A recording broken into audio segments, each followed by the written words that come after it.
dalam ucapan perbahasan kita. Jadi perkhidmatan yang harus diberikan untuk prosiding tidak boleh dipandang ringan bagi memastikan isu-isu berkaitan rakyat Selangor boleh ditangani dengan efektif, tepat dan berkesan. Terima kasih. Baik, yang terakhir, Sijangkan. Terima kasih Tuan Speaker kerana memberi peluang kepada saya untuk membahaskan anggaran peruntukan pembangunan 2010. Saya merujuk kepada beberapa butiran-butiran di sini. Pertama, P01 Menteri Besar dan SUK PK2 Pembangunan Luar Bandar. Itu butiran 3000 Pembangunan Kampung. Terima kasih kerana pada kali ini diadakan peruntukan kemudahan asas desa, aktiviti pembangunan kampung dan juga penyelenggaraan jalan kampung. Saya melihat bahawa ada keperluannya di situ apabila kita lihat terutamanya kemudahan asas desa, balai raya yang kebanyakannya keadaannya cukup uzur, ditambah pula dengan keadaan kerusi meja dan juga beberapa peralatan yang perlu ada di situ telah ditiadakan. Dan saya tidak mahu penjelasan bagaimana agihan-agihan peruntukan ini diagih-agihkan, dan saya mengharapkan sekiranya 3 juta itu diberikan kepada 9 daerah, maka hanya lebih kurang 330,000 sahaja diuntukkan untuk mungkin baik boleh dan penambahan peralatan asas.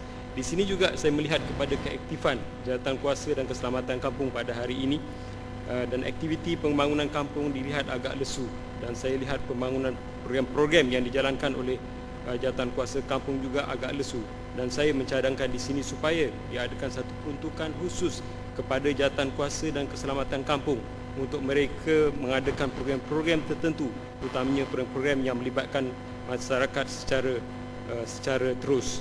Dan ini saya kira dapat membantu jawatankuasa kampung untuk lebih mengaktifkan keadaan mereka dalam aktiviti-aktiviti memasyarakatkan kampung itu sendiri. Yang kedua berkaitan dengan P12 Jabatan Kerja Raya Selangor, PK3 Jalan dan Jambatan. Kuala Langat mengucapkan terima kasih kerana ada peruntukan butiran 3303 Jalan Kampung Sawah ke Teluk Panglima Garang, dan saya mengharapkan ianya akan berlaku pada tahun hadapan.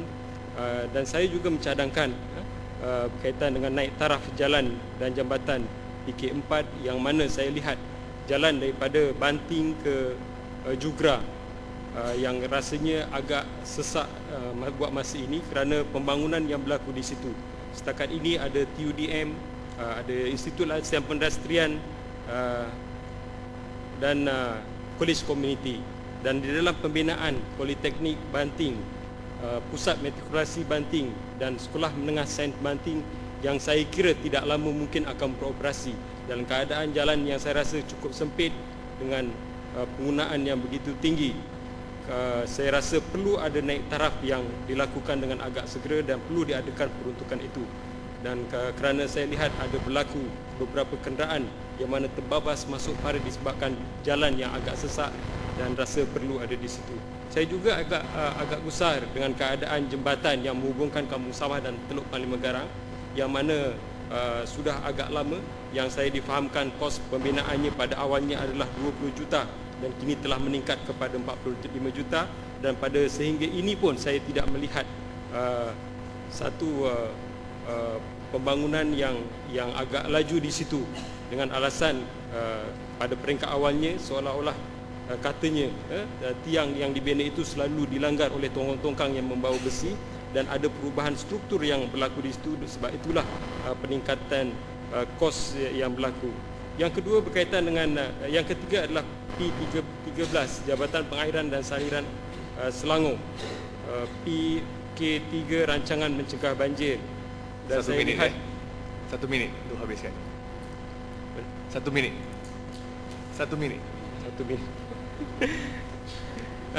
Saya lihat di Kuala Langat sekarang ini kerap berlaku banjir, dan termasuklah di kawasan Sijangkang dan juga kawasan-kawasan Mukim Batu, yang mana saya dimaklumkan bahawa di Mukim Batu ini tidak ada satu pun tali air, dan dikatakan bahawa ada keperluan di situ lebih kurang dalam 10 tali air begitu, kunci air, saya minta maaf, kunci air, dan mana setiap kunci air itu melibatkan 1.5 juta dan saya tidak lihat ada peruntukan di situ yang mana saya rasa untuk jangka masa panjang sudah tentulah punca air ini diperlukan di situ.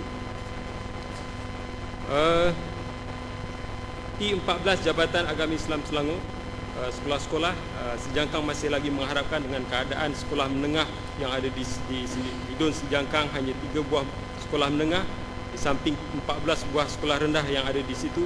Kita masih mengharapkan lagi terutamanya sekolah-sekolah yang boleh didirikan di bawah Kerajaan Negeri Selangor, iaitu sekolah agama, sekolah menengah agama.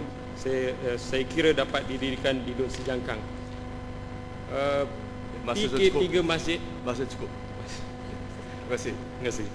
Sekarang saya mempersilakan Yang Amat Berhormat Datuk Menteri Besar untuk memberi penjelasan. Tuan Speaker, rakan-rakan daripada